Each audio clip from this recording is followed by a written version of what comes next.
Bapak sekalian, kalau kita lihat siklus negatif ini Prof, ini problemnya rekrutmen ASN kita ini tidak berkualitas. Karena rekrutmen ASN kita tidak berkualitas, maka birokrasi kita juga tidak profesional. Salam sejahtera bagi kita sekalian. Assalamualaikum warahmatullahi wabarakatuh. Kemarin tanggal 2 Maret 2023, saya memberikan informasi bahwa Menpan RB tentukan nasib tenaga honorer 2023 pada bulan Maret ini. Hari ini akan saya berikan informasi yang terbaru lagi kepada teman-teman honorer. Menpan RB akan segera lapor nasib tenaga honorer ke Presiden Jokowi. Inilah bocoran yang mau dilaporkan oleh Bapak Menpan RB. Sebagai bahan dasar dari informasi, saya ambil dari CBC Indonesia Media Online, membuat judul Menteri Pan RB lapor nasib honorer ke Jokowi. Ini bocorannya. Ini diposting pada tanggal 2 Maret 2023. Menpan RB Abdullah Azwar Anas telah memiliki opsi untuk menghapus tenaga honorer di lingkungan pemerintah pusat maupun daerah. Sudah ada solusi jalan tengah, tetapi kami lapor dulu ke Pak Presiden. Dan kami sudah komunikasi dengan Komisi 2, kata Anas. Dalam acara talk show RB tematik di Universitas Indonesia pada hari Kamis tanggal 2 Maret 2023. Anas menuturkan opsi itu akan ia sampaikan terlebih dahulu ke Presiden.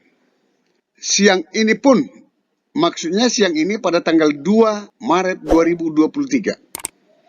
Siang ini pun Presiden Jokowi memiliki agenda sidang kabinet paripurna terkait rencana kerja pemerintah tahun 2024 di Istana Negara bersama seluruh jajaran menterinya. Menurut Anas, opsi penanganan nasib akhir para tenaga honorer yang akan dilaporkan ke Presiden Jokowi dan telah ia komunikasikan dengan Komisi 2 DPR RI, itu secara garis besar akan menitik beratkan pada jalan tengah. Artinya, minim menggunakan anggaran, menghindari PHK, dan tidak akan tambah beban daerah. Ini yang kami sedang cari solusinya. Jadi yang penting kita hindari PHK. Pembekakan anggaran, tidak ada istilah non-ASN. Kendati begitu, dalam mengurus nasib tenaga honorer ini, Anas mengakui ada tekanan secara politik yang membuat opsi-opsinya saling tarik-menarik. Sebab kini juga tengah memasuki tahun politik.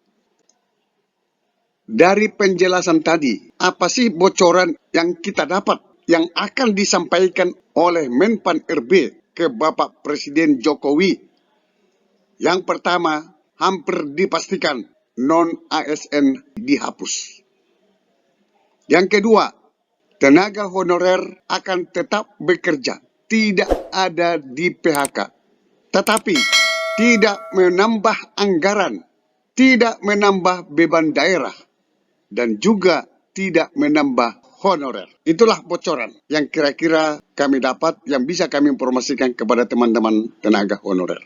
Untuk lebih jelasnya, mari kita dengarkan pernyataan Menpan RB saat acara talk show RB tematik di Universitas Indonesia pada hari Kamis tanggal 2 Maret 2023. Bapak sekalian, kalau kita lihat siklus negatif ini Prof, ini problemnya rekrutmen ASN kita ini tidak berkualitas.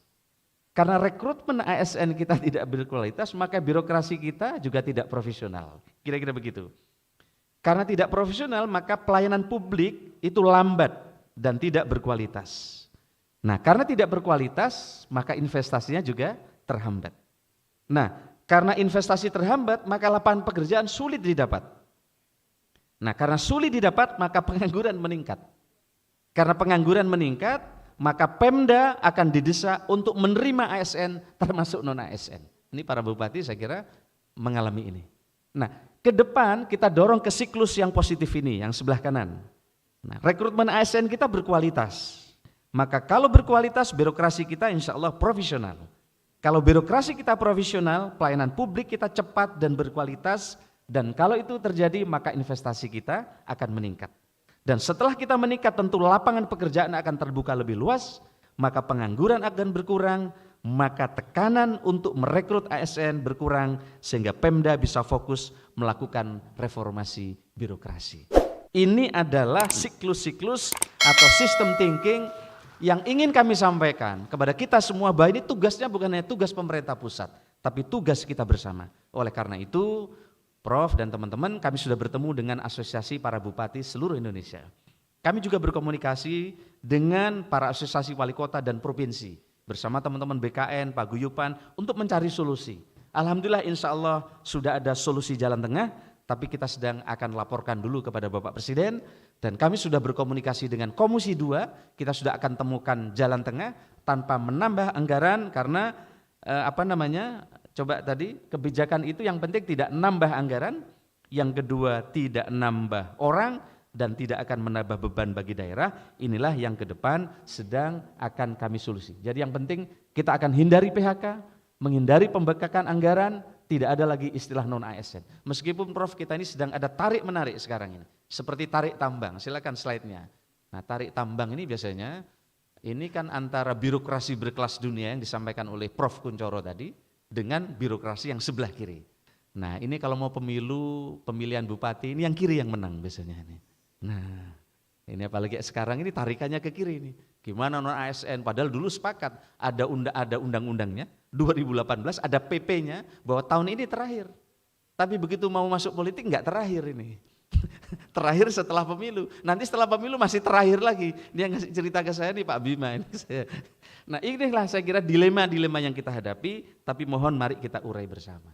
Saya kira ini Pak sekalian saya menghormati, mohon maaf karena waktunya pendek, tapi kami ingin berterima kasih kepada semua ibu Pak yang hadir pada kesempatan ini. Mohon dibantu pemerintah bersama-sama, mari bersama-sama kita dorong reformasi birokrasi berdampak. Teman-teman di UI mohon juga bantu untuk ke bawah, kami ingin bergerak bersama-sama untuk mewujudkan birokrasi berdampak.